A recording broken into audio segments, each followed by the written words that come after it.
Hey, how's it going today? This is Sean from Wolf Dog Moon, and today we're going to be reviewing one of my favorite games, a classic game, and a must play in my opinion. It's one of my favorite games to come out in a long time. I think it's a masterpiece, and that game is called Bloodborne. And what I wanted to do was, you can see the sticker. I got it. This is what I paid for it at GameStop, or I think it was GameStop, a number of years ago. And this game, I put platinum this game, and I put probably over 400 hours into this game. It's a harrowing experience. Basically, it says hunt your nightmares. Face your fears in this ancient city where danger, death, and madness lurk around every corner, and uncover the city's darkest secrets in order to survive. And I just want to take you on a little bit of just a quick review of what I thought was great about the game. In addition, I wanted to show you a couple other things that I have that go along with it. Future Press put out these great guides for the game, and what's great about these guides is they really flesh out the game, and they really add another layer of depth to the game, when you're playing, especially after you play through the game the first time. You make certain decisions that affect the outcome of the game, and I don't want to spoil it, but the game does have multiple endings. And the first time I played it through, I was shocked at the ending of the game, because up until that point, I had heard about Souls games and From Software. I had bought Dark Souls, but I hadn't played it all the way through. I had gotten so far into it, like just in the early area, and found it extremely difficult at the time. And I ended up switching to some other games, probably what a lot of people do. But then when I got Bloodborne, I fell in love with it, and I just had to pretty much take my lumps, like a lot of people have to take their lumps in these games, till you get what the game is trying to get you to do, so that you can progress through it. And then after I completed the game the first time, I was like, whoa, wait a second here.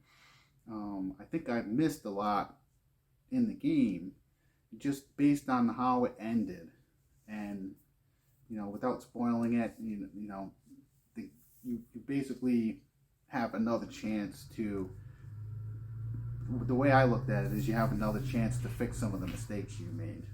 And so, a great book that came out from Future Press, and it's the Bloodborne guidebook. And I'll show you, we'll take a look at this in a second. But in addition to that, the DLC also included a guidebook called the Old Hunters. And it's an expansion to the base game that adds even more of the trick weapons that are in the game, and it adds a lot of new features, the Covenant system, and a lot more areas, and a lot more bosses to fight. And in my opinion, this is, if not one of the best of all time in terms of DLC. This is one of the best DLCs that has ever been put out, is the Old Hunters DLC. So I'll give you an inside look of what these books, both these books were done by Future Press. And let's see. I highly recommend them. They really enhance your experience of the game, and they offer good strategies and so you can do different builds with different weapons, and it's great to just bring out the nuances of the game. A lot of the story is very esoteric in a way. You have to learn through the items and the information that the items provide, and the descriptions. and that's also gives you clues and hints on how to progress through the game. And so what the guide does is it gives you a lot of clues, and I'll give you a closer look in a second. But these books have great artwork and stuff inside, and they also, I think, is it this one right here? They both have interviews with Miyazaki, and like and they also have these lore sections which give you all the NPC dialogue and the different items that you can obtain and how to do it, because some of them are pretty difficult to find without really, I mean, you can really search, but if you don't, some events are very timing based, and so these books help you with the timings of the different NPC quests and stuff. So in a second, I'll just turn the camera around and give you a closer look at these books. But in terms of games, role-playing games, I would call this more of a third-person action-adventure game with RPG elements. And this includes horror, but it's not exactly, when you first start the game, and I don't want to spoil it, but when you first start the game, you kind of go into the game with like a preconceived notion of what's going to happen and what kind of, because we've all seen horror movies and the tropes that are in those horror movies. But with this game, it kind of it does a 180 in a way. It takes some of those tropes and it takes some of those horror themes, and it does it with a really cool twist. As you progress through the game, you start to discover that maybe things aren't what you thought they were going to be, or maybe things aren't exactly as clear cut or black and white. Things start to get murky and even more mysterious as you progress through the game, and you really have to stop and take in the different nuances of the environments in order to flesh out what exactly is going on. And even at the end, there's going to be points where your imagination is going to have to fill in some of the blanks, because it's almost like this is something that happened in the past, and as you go on this journey, you're almost like an archaeologist trying to delve in and figure out what's going on. But it's through messages, and some of the messages, I'm not going to say conflict with other messages, but you have to decide, okay, what do you think is going on in this world of Yarnum? So let me take you on a little bit closer look into the Future Press books, and then we'll wrap this up. But if you like this content, be sure to subscribe, like, and hit the bell for notifications so that you don't miss out on the next upload. All right, here's the Future Press guidebook, and I got Isaac here with me, and as we do just flip through the book and show you the contents, and I'm gonna ask him some questions what he thinks. He's watched me play the game a little bit, but he hasn't played it all the way through. Or have you played it at all? Like barely. Okay, he barely played the game. All right, just make sure you talk loud so that people can hear you. All right, well, I'm just going to take you quick. The book's really nicely done. It's got this symbol, which is the hunter's symbol, on the front of the book. And this plays an important role. Myra, can you stop growling over there, please?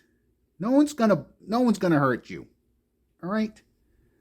That was Myra. She made a special appearance in this video. Do you have to growl?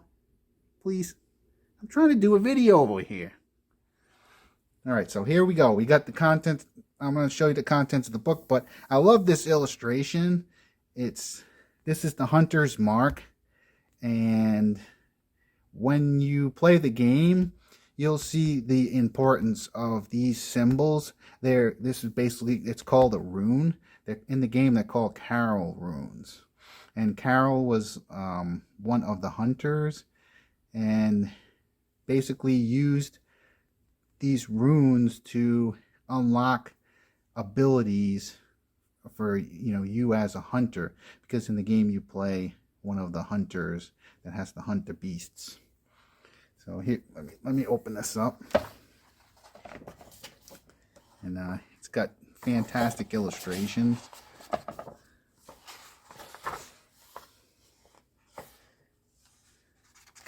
The training manual is really great. The "you died," because that's going to happen a lot. You got to get used to that screen until you figure out, there's a right way and wrong way to play the game. Let's see. It shows you it gives you different tips on leveling up. It also, what's cool, this game, the leveling system in the game is very interesting. The first time I played the game, you end up putting points, because you basically have to allocate points into different stats. Let's see, level,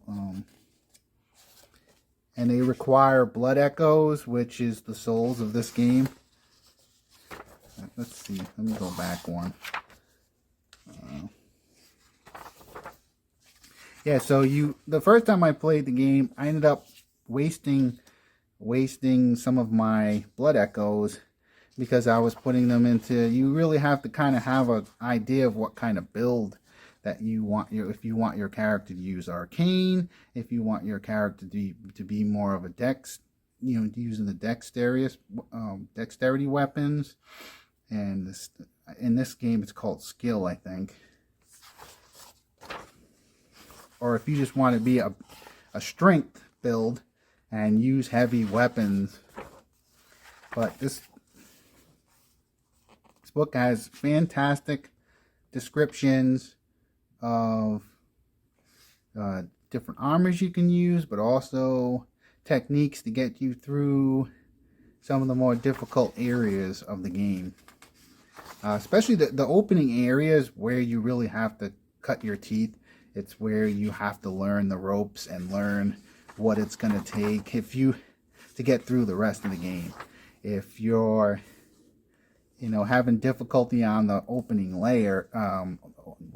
the opening level, you're going to have a lot of trouble for the rest of the game. So it really, the whole opening area is a tutorial of sorts to make sure that you have all the skills that you're going to need to get past the bosses. But this is a great book to go along with when you're playing the game. It's got great illustrations for the maps. It's got, let me flip to, it's got the chalice dungeons, which are also very difficult, and you really have to, the more, it's like anything in life, the more tools you have in your toolbox, the more information you have. It's like Sun Tzu's Art of War. You're gonna get more success based on information, and this book is great. It's a great resource to get you through the game, and it gets you ready for the hunt. It makes you a master of war. But it's got great illustrations. And then I think it also, there's a weapons section. You're going to have to bear with me for a second here. So it's got great illustrations of the different bosses. I'm trying to see where the weapons section is.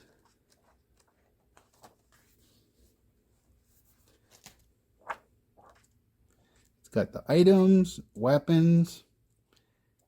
It shows you what the best runes to use. I use magic cards as the magic land cards as bookmarks. So it's got all the different weapons, where you can get them, what's the best runes, the best It's like the best gems set up. It also takes you through the different key modes of the weapons, because some of the weapons have bonus.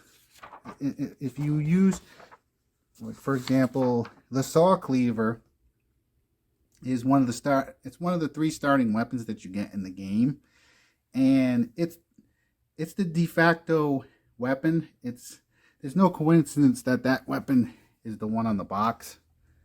It's the best weapon in the game. It's the all-around weapon because it has, when you use the trick part of the weapon, when the blade opens, as you're like, you do basically a combo where you just do the regular attacks with it, and then you open the blade as you're attacking, and it does a devastating amount of bonus damage. And it also gives you, even if your stamina has run out just about, it gives you pretty much an extra attack.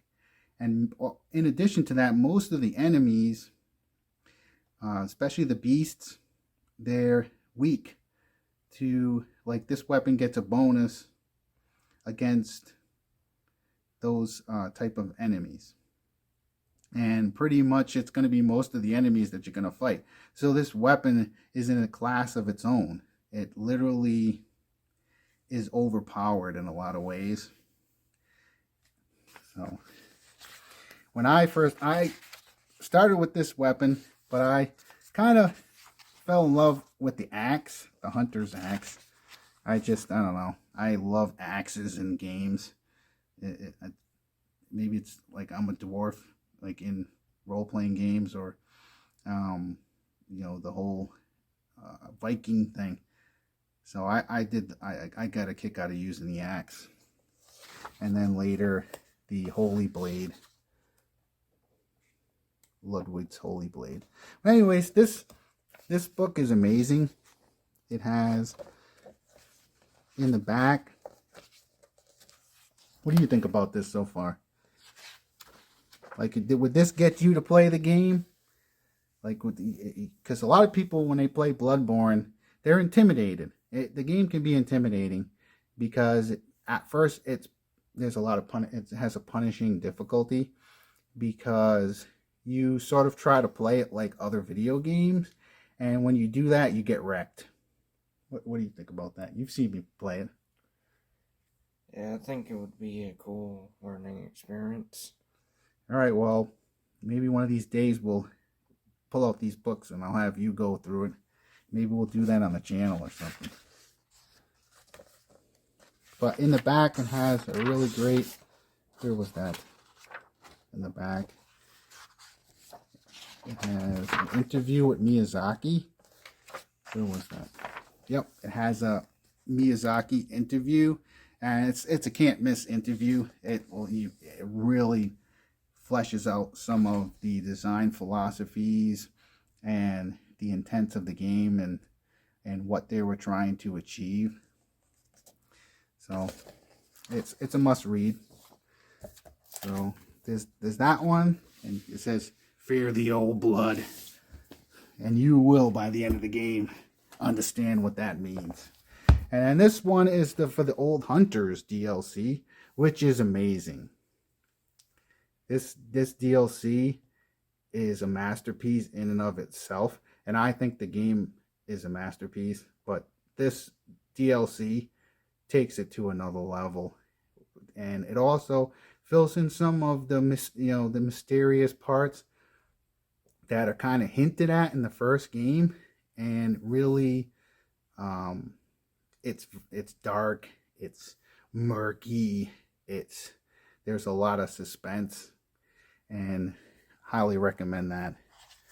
And then this book to go along with it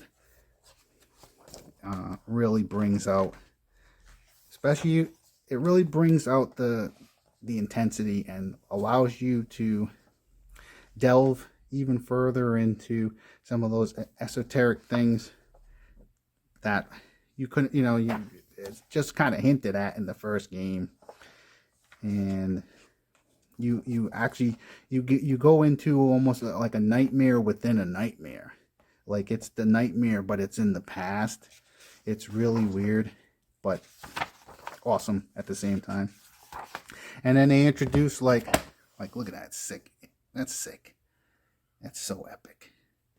And they introduced like a bunch of, well, you got new bosses, but the weapons alone for the old hunters, you know, the weapons in the base game were awesome, and then until you get this DLC for the old hunters, and then it's like they just get even crazier with the weapons.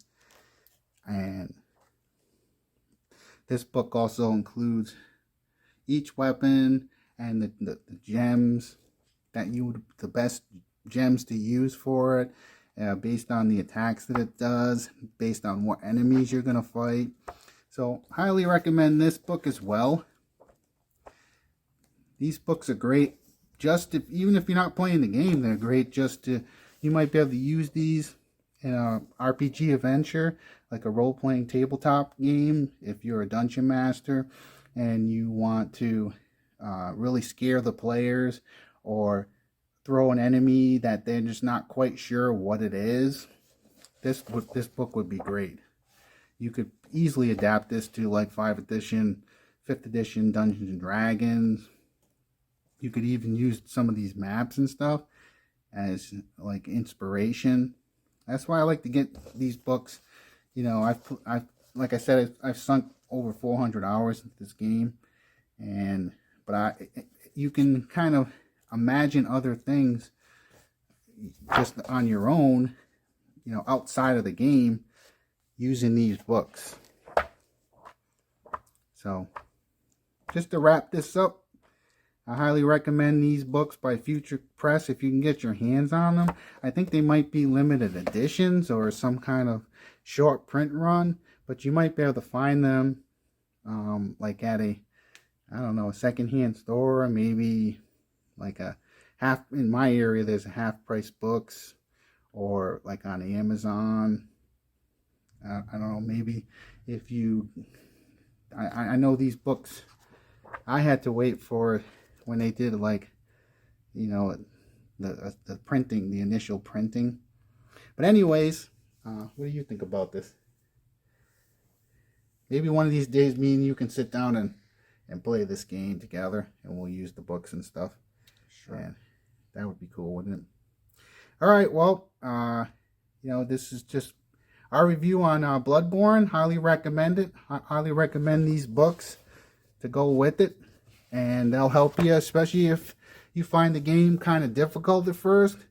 It'll give you the tools that you need to really enjoy the game, really get the most out of the game, and allow you to really delve in and use your imagination and be able to take it and go on this amazing journey that this game takes you on. So with that, just hope you have a blessed day. If you have any comments or if you have any opinions, just put them down below and let us know what you think. All right, have a blessed day.